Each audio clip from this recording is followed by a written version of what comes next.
একটা কর্নার আছে আর রুকনুল হাজারিল আসওয়াদ, যেখানে হাজার আসওয়াদ পাথর থাকে, ওইটাকে সরানো হয়েছে। এখন কাবা ঘরের নির্মাণ শেষ, ওই হাজার আসওয়াদ পাথর নিয়ে এটার কর্নারের মধ্যে সেট করা হবে। কিন্তু কে রাখবে? কারণ হাজার আসওয়াদ তো যেন তেন পাথর নয়, জান্নাতি পাথর। কিয়ামতের দিন এই পাথরের ভেতরে আল্লাহ একটা জিহ্বা দিবে, দুইটা চোখ দিবে। এই পাথর বলবে, আল্লাহ এই লোকগুলো আমার চুমো দিয়েছিল, এর উসিলায় আজকে তুমি তার জান্নাতে ঢুকায় দাও। বলে এই সম্মান আমরা হাতছাড়া করতে চাই না, কেউ এই পাথরে হাত দিতে পারবে না। এক নেতা কয় আমি নিব, আমি নিয়ে এটা কাবা করে রাখবো। দ্বিতীয় নেতা বলে না, এই পাথর আমি অন্য কাউরে দেব না, এটা অনেক সম্মানের, অনেক প্রেস্টিজিয়াস ইস্যু, আমি এই পাথরটা হাতে নিয়ে কাবা করে রাখবো। তৃতীয় নেতা বলে না, রক্তের গঙ্গা বইয়ে দেব, কিন্তু এই পাথর কাউরে দেব না। চতুর্থ নেতা বলে না, আমি নেব। কিলা কিলা আসরা নাই। পাথর কয়টা? নেতা কয়জন? কিভাবে এই সম্মানিত পাথর নিয়ে সেট করবে? কেউ মীমাংসায় যেতে পারে না। এক মুরব্বী বলে, থাক আজকের জন্য এখানেই, সবার মুলতবি, আগামী দিনে এই মসজিদুল হারামের দরজা দিয়ে প্রথম যে ঢুকবে সে সিদ্ধান্ত দিবে। আল্লাহর মেহেরবানি, এর পরের দিন এই পথ দিয়ে ছুটে এসেছে বিশ্বনবী মুহাম্মদ। সুবহানাল্লাহ পড়বেন না? লিওলা নবী প্রথম আসলেন, সবাই খুশি, জামিন রাদিনা বি। আরে আলামিন আসছে, আলামিন আসছে। সবাই বিশ্বনবীকে বললেন এই এই ঘটনা। কেউ তো পাথর ছাড়তে চায় না। পাথর হইলো একটা, নেতা কয়টা?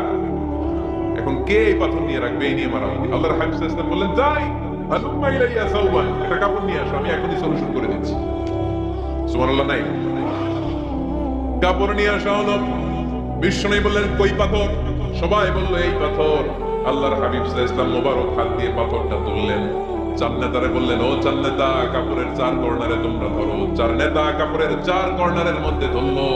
বিশ্বনবী নিজ হাতে পাথরটা নিয়ে কাপড়ের মাঝখানে রেখে দিলেন। এবার বিশ্বনবী আগে আগে যায়। চার নেতারে বললেন, চার কর্নারে ধরে পাথরটা নিয়ে আমার পেছনে পেছনে আসো।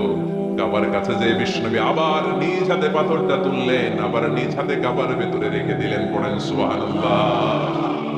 সম্মান আসলে চার নেতার দিকে যায় নাই, সম্মান গিয়েছে বিশ্বনবীর দিকে। এতক্ষণ কাউরে দিবে না, এখন কেউই ধরতে পারে না, তারপরেও খুশি। সুবহানাল্লাহ বলবেন না? প্রথমে যে হাজরে আসওয়াদ পাথর ধরছে কে? বিশ্বনবী। কাপড়ে রাখছে কে?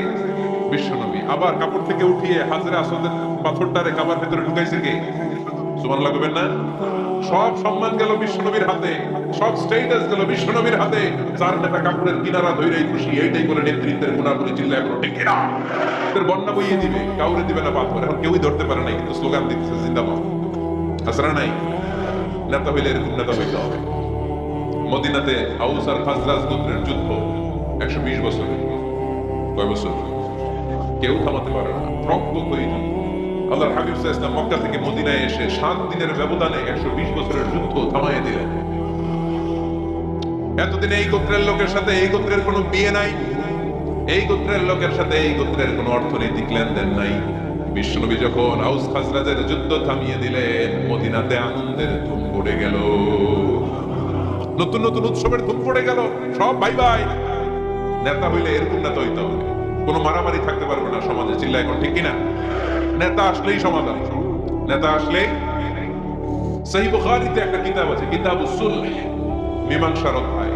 এটা বাব আছে, বাবু কওলিল ইমামি লিআসহাবিহি ইযহাবু বিনা নুসলিহ বাইনাহুম। ইমাম সাহেবের এই কথা যে আমাদেরকে নিয়ে চলো, আমরা মিলাই দেব, এটা আল্লাহ রাসূল সাল্লাল্লাহু আলাইহি ওয়াসাল্লামের একটা বিখ্যাত ডায়ালগ। ডায়ালগটা কি খেয়াল করে শুনেন। যুদ্ধ মারামারি আর ঝগড়া শুনলেই আল্লাহ রাসূল সাল্লাল্লাহু আলাইহি ওয়াসাল্লাম বলতেন, ইযহাবু বিনা নুসলিহ বাইনাহুম, আরে আমরা আছি, আমরা নিয়ে যাও, আমরা মিলাই দেব। সুবহানাল্লাহ পড়েন। মারামারি দেখলে বিশ্বনবী মিলাই দিতেন। আল্লাহর হাবিব সাল্লাল্লাহু আলাইহি ওয়াসাল্লাম বলতেন, আলা উখবিরুকুম বিআফদালি দারাজাতিন মিনাস সালাতি ওয়াস সিয়ামি ওয়ান নুসুক। রোজা, নামাজ, সালাতের চেয়ে বড় একটা সওয়াবের কাজ আছে, ওটা কি আমি তোমাদের বলবো না? সাহাবারা বললেন, সেটা আবার কি? বিশ্বনবী বললেন, ইসলাহু যাতিল বাইন। দুইজন ঝগড়া করতেছে, তুমি ঝগড়া না লাগায় দিয়ে মিলাই দিবা, এর চেয়ে ভালো কাজ হয় না। ঠিক কিনা? সবচেয়ে শ্রেষ্ঠ কাজ। নোয়াখালীতে আগুন লাগলে